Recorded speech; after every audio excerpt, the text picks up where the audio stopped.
I started reading these life books with my 4-year-old before bed. Honestly, I thought it would be mostly for him.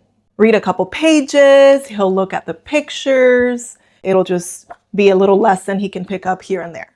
What actually happened really surprised me, because not only is he loving them, we literally call them his happiness books, I'm watching him actually think with the concepts on a day-to-day basis. Even more unexpectedly, I'm becoming so much more calm and patient as a mom. If you're a mom that's feeling overwhelmed or so tired of just constantly repeating yourself, or you want to help your child make better decisions without yelling, threatening, punishment, hitting, I want to share with you what we've been doing at bedtime.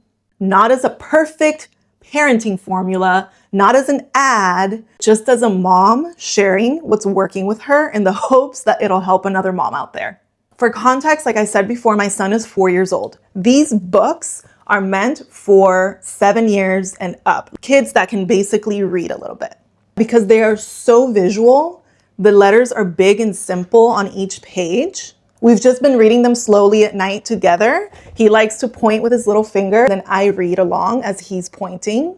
I don't sit there and teach him what we're reading. We just read it along together. This is new for me too. I've never read them before.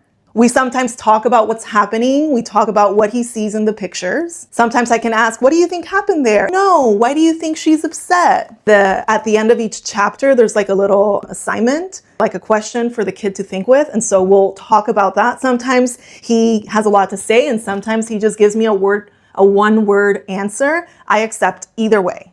Honestly, it's come one of my favorite parts of the day. We've done the bedtime routine, teeth are brushed, we're in bed right before falling asleep. We cuddle up, we read a book. Instead of me having to preach at him or teach him, don't do that, that's not good, or you're being bad, like I hate that.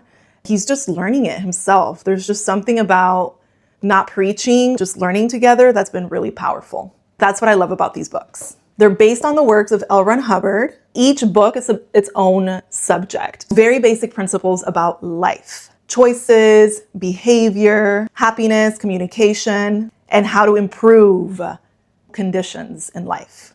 It's done through illustration and examples. Instead of giving a child a concept that they have to intellectually understand, which their little brain may just not be ready for, they get to see the principle in action. I think that's why Phoenix is just absorbing it like a sponge. I don't just want my child to obey me.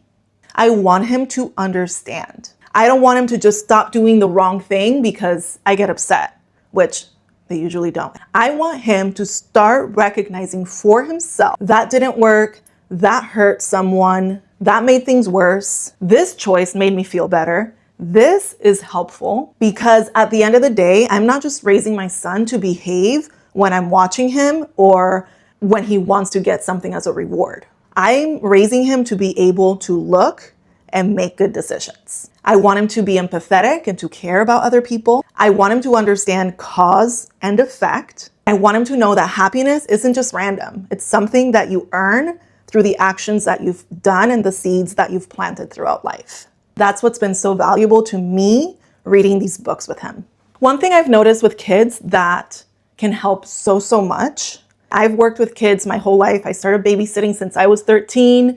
I worked in childcare with 6-month-olds to 2-year-olds. I learned a lot. You can explain something to a child over and over and they still don't get it.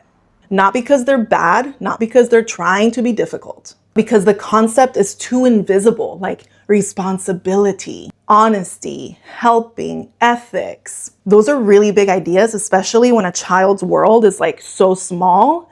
The concept of the world and repercussions, like that is way too big. A 4-year-old doesn't just always understand because we're saying words. They don't even know the meaning of a lot of words yet.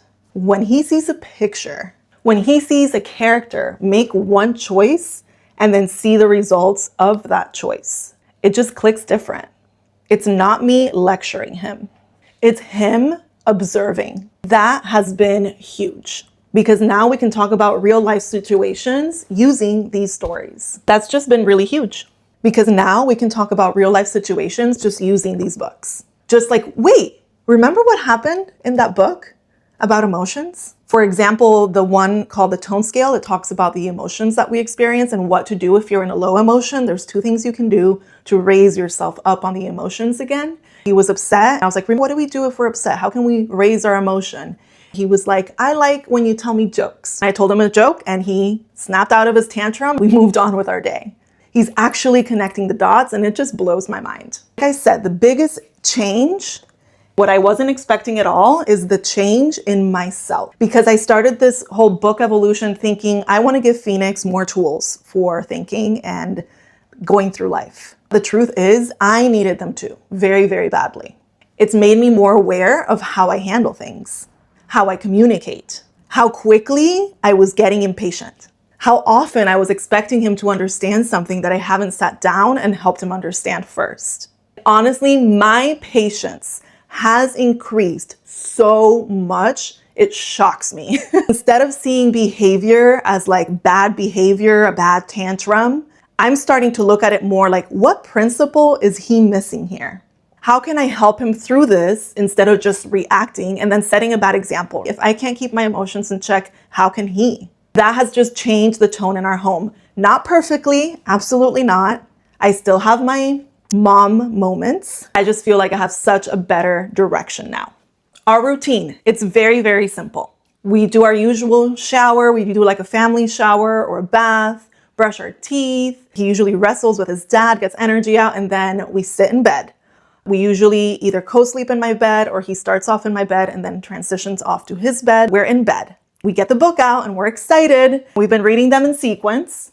There's, in the back of every book, there's like a sequence of how to read the books. And then there's a sequence of books for 7 and up, and then like a little bit more advanced books for older kids. I bought all of them and I just intend to read all these and then read all these. If these are too hard, we'll go back and just read these again. Which book are we on? And so we started here, we read it, then we moved on to the next one. Now we're reading this one. I don't try to rush through it. We just open the book and we start reading page by page. At one point he wanted me to read, survival means being alive. He would repeat, survival means being alive. We're not doing that right now. I just let him take the lead and we just go page by page. At the end of the chapter, there's a little like assignment. You'll know because of this part. And so we read it aloud. He tells me or he doesn't. Like I said, I just keep it simple and let him assimilate it as best as he can. He is only 4 years old.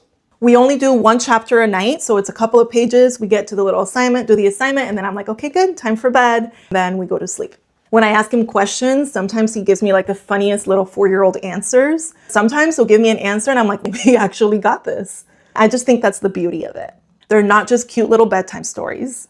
They're tools for life. Simple enough that a child can begin to understand them. Honestly, just simple enough that an overwhelmed mom can understand them as well. I know a lot of us moms are trying to raise happy kids. We're doing it in a world where kids are constantly being overstimulated, corrected, entertained, distracted, and just so many other things. Sometimes I feel like we're just missing the basics. How do you actually make life better? How do you handle problems? What are the 8 parts of life? What is life made up of? What can you do when you hurt yourself and when you're upset? How does the mind work? How can you get along better with others? How can we be honest? How can we be happy? Just to name a few. That's what I want Phoenix to grow up with, not just with math and history and science, although those are important too. I want him to have tools for life and I want him to travel the world, see how other people live, be cultured and be just well-rounded. I want those tools to be a part of our family culture, just something we keep coming back to over and over. Now again, these are technically for ages 7 and up. There's also a level for more experienced readers. Ages 7 and up, made for anybody that can read. Then ages 10 to 100, best for skilled readers. I'm starting now. I'm not waiting till he's 7 because I think that a child can understand. It's been proven most definitely that a child can understand these basics even if they're under 7. I just simplify where we need. I explain a little bit if needed. I point to the pictures. We can give real life examples. Like, remember when mom had this happen, or when dad, or when you were in school and blah, blah, blah. We're going to read them over and over. I see it more like building a foundation. The first time he may understand one part. The next time he'll notice something else. As he grows, the same principles will start to mean more. Honestly, I feel the same way about myself. I wanted to share this because I know there are other moms out there feeling how I used to feel. Worried, genuinely worried about your child's behavior and tantrums, and is that only him? Am I doing something wrong? Comparing your child to other children who might be doing better. Maybe you're like me and you want to raise a kid who is competent, kind, caring, understanding, able to think for himself. Maybe you feel like you need more tools too. That's where I was. This has been helping me, giving me a way to teach without lecturing, correct without crushing, guide without constantly trolling, being that helicopter mom. Just helping me become the mom that I strive to and dream about being. Not perfect, more intentional, way more calm, and more able to help. That's what we've been doing at bedtime for the last maybe month or so, based on the works of L. Ron Hubbard. There's a couple more, I just can't carry them all. I just wanted to share because it's been an authentic win for our family. If you're a mom who wants to help their kid make better life choices, I would really encourage you to start looking for tools like this, because sometimes kids don't need more correction. They need more understanding. Sometimes moms don't need more pressure. We need better principles we can actually apply. If you want me to share more about how we read them, what kind of conversations we have, or more in depth about what each book covers, let me know in the comments. See you in my next video where I will be breaking down one of our favorite books, The Happiness Book.